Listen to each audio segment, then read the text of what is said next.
Car में चंसू phone पर है।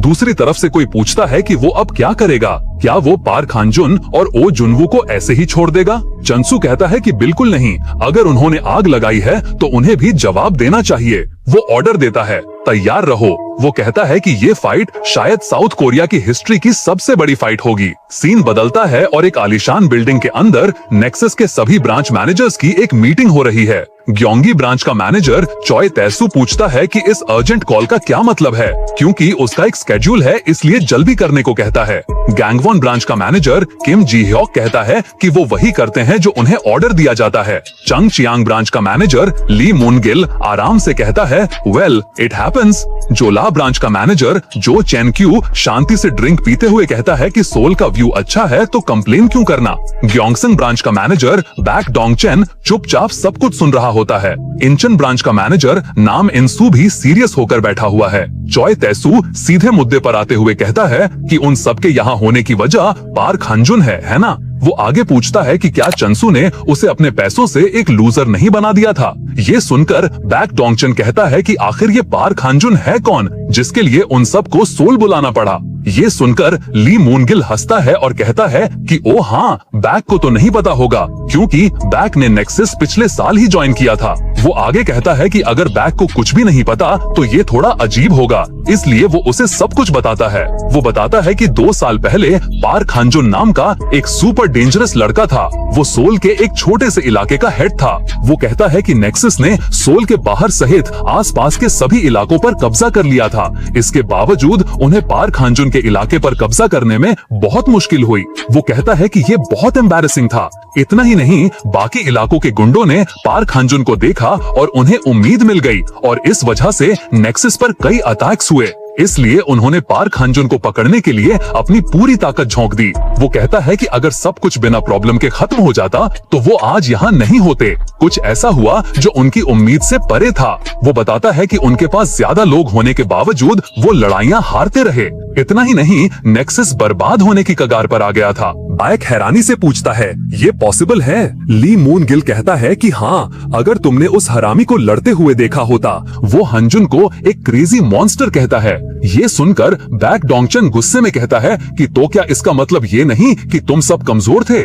ली गिल उस पर चिल्लाता है कि ज्यादा होशियार मत बन और अपनी औकात में रहे। चॉय तैसू फिर कहता है कि सच कहूँ तो उसने भी यही सोचा था, लेकिन वो 2 साल पहले की बात है। वो कहता है कि उसे लगता है कि नेक्सस पार्क हांजुन जैसे मामूली मामले पर ओवर रिएक्ट कर रहा है। जो चेनक्यू उसे समझाता है कि ऐसी बात नहीं है, सावधान रहने में कोई बुराई नहीं है। वो आगे कहता है कि भले ही ये टाइम वेस्ट लगे, लेकिन ये दिन एक बहुत महत्वपूर्ण दिन बन सकता है। तभी किम चंसू वहाँ आता है और सबसे पूछता है कि क्या सब आ गए हैं। वो सडन कॉल के लिए माफी मांगता है और कहता है कि इसके बाद वो सब साथ में खाना खाएंगे। वो कहता है कि वो सब जानते हैं कि उन्हें यहाँ क्यों बुलाया गया है। पार्क हांजुन ने अपनी चाल चल दी है। वो ऐलान करता है कि उसे लगता है जंग ही सबसे अच्छा ऑप्शन है। वो कहता है कि भले ही ये फैसला उसका है, लेकिन सबके सामने ये फैसला लेना कॉमन डिसेंसी है। चॉय ताइसू पूछता है कि क्या जंग सच में सही कदम है। वो कहता है कि उसे लगता है कि वो लोग सिर्फ एक स्कूल पर कब्जा होने पर ज्यादा हंगामा कर रहे हैं।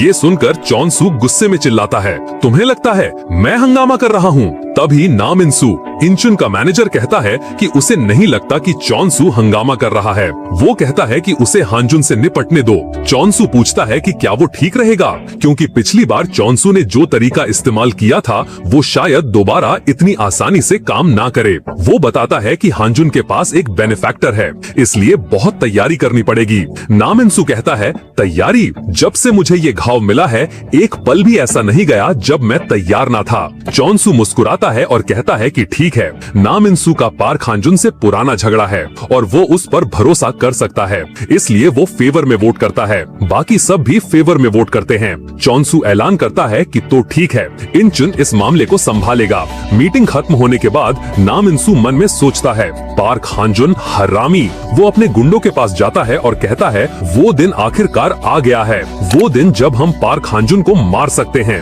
उसके गुंडे हैरानी से पूछते हैं कि क्या वो सच कह रहा है, क्या वो सच में हांजुन को मार सकते हैं। सीन बदलता है और दिन के वक्त ओ जुनवू और पार्क हांजुन शहर की सड़कों पर चल रहे हैं। वो उस पुराने टूटे हुए घर के पास पहुंचते हैं जिसके बाहर पुलिस टेप लगी है। जुनवू पूछता है कि क्या हांजुन को बुरा नहीं लगता। वो कहता है कि वो हांजुन के बारे में बहुत कुछ जानता है, लेकिन हांजुन उसके बारे में कुछ नहीं जानता, जैसे कि उसके पास इतना पैसा कैसे आया, वो किम चेन सू से नफरत क्यों करता है और क्यों वो अपने सारे पैसे इस्तेमाल करके बदला लेना चाहता है। हांजुन शांति से उसे देखता रहता है। जुनवो उससे अंदर आने को कहता है। घर के अंदर वो दोनों एक डाइनिंग टेबल पर बैठे हैं। जुनवो कहता है कि उसे लगता है अब हांजुन को बताने का वक्त आ गया है। वो शुरू करता है, पहली बात, जो पैसा मैं इस्तेमाल कर रहा हूँ वो मेरा नहीं है। हांजुन हैरानी से देखता है। जुनवू बताता है कि ये पैसा असल में इस घर के मालिक का है। फिर जुनवू 2 साल पुरानी कहानी सुनाना शुरू करता है।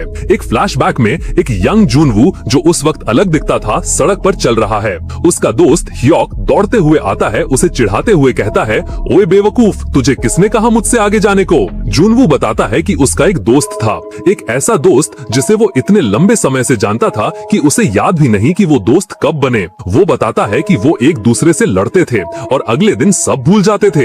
एक ऐसा दोस्त जो परिवार जैसा था। एक और फ्लैशबैक में दोनों दोस्त लैपटॉप्स पर काम कर रहे हैं। ह्योक कहता है कि ये कंप्लीट हो गया, एक एआई स्टॉक्स ट्रेडर, मुझे लगता है डिजाइन अमेजिंग है। जुनवू मजाक उड़ाते हुए कहता है कि डिजाइन तो बेकार है। ह्योक उसे चुप रहने को कहता है। वो बताता है कि उनका बनाया AI financial statements, market size, policy और कई तरह की डील्स को डिस्प्ले करता था, यहाँ तक कि कुछ कंपनीज के विजन और कंज्यूमर्स के रिएक्शंस भी। ये हर तरह से फूल प्रूफ था और अगर फेल भी हो जाए तो हर आउटकम के लिए एक प्लान था। जुनवू कहता है कि ह्योक ने ये सब अकेले कोड किया और मार्केट प्रेडिक्शन के बारे में सब कुछ सीखा। वो मानता है कि डिजाइन बेकार है लेकिन फंक्शन इंटरेस्टिंग लगता है। फिर वो कहता है कि एक इशू है, ये सब तुम्हारे यानी पार्क हांजुन के नेक्सस से हारने के बाद हुआ। जुनवू बताता है कि नेक्सस से हारने के बाद सब उनके शिकार बन गए।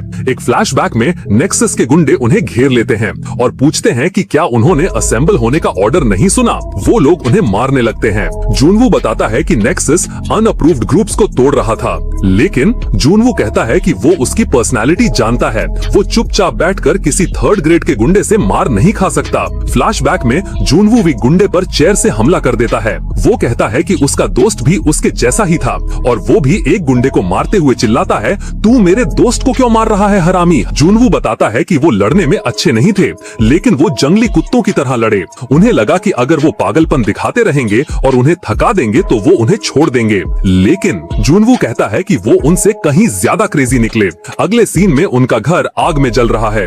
एक फायर फाइटर जुनवू को पकड़कर कहता है, बेटा आगे जाना खतरनाक है। जुनवू चिल्लाता है, रोता है क्योंकि ह्योक अंदर ही था।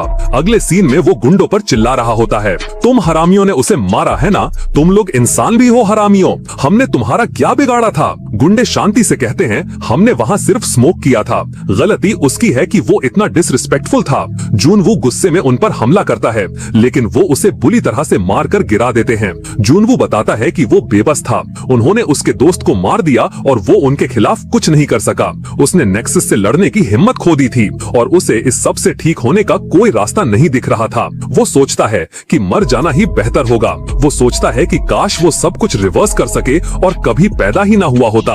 अपनी इस हालत में वो देखता है कि उनका बनाया हुआ एआई ट्रेडर अभी भी चल रहा था। स्क्रीन पर लिखा था कि लर्निंग डेटा स्टोरेज फुल हो गया है और अब वो स्टोर डेटा से ट्रेडिंग कर रहा है। जुनवू सोचता है कि उसे मर तो जाना ही है, तो वो पैसे कलेक्ट करके डोनेट कर देगा। जब वो अकाउंट देखता है तो वो शॉक हो जाता है।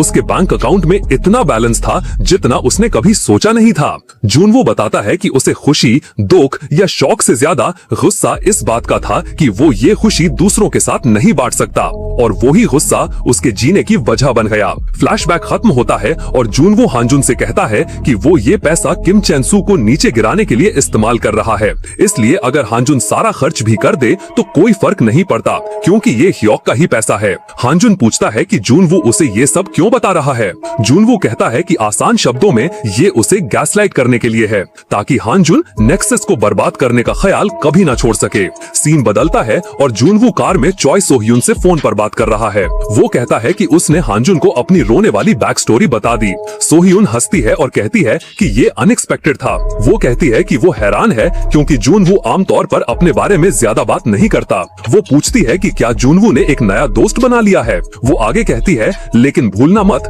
अगला टारगेट इंचन है। सोह्योन कहती है कि वो सीधे हमला करने वाले टाइप के हैं, इसलिए सावधान रहना। जुनवू कहता है, चुप रहो। सोह्योन उसे याद दिलाती है कि ज्यादा सोचने वालों के नेचुरल दुश्मन वो होते हैं जो सोचते नहीं। जुनवू उसकी बातों से अग्री करता है। जुनवू आगे कहता है कि अगर वो सोचने वाले टाइप के होते तो वो हाईवे पर ऐसी पागलपन वाली हरकत नहीं करते। अगले ही पल उनकी कार पर कई बाइक्स हमला कर देती हैं। उसका ड्राइवर चिल्लाता है, प्रेसिडेंट, कस के पकड़ना। कार एक जोरदार आवाज के साथ टकरा जाती है।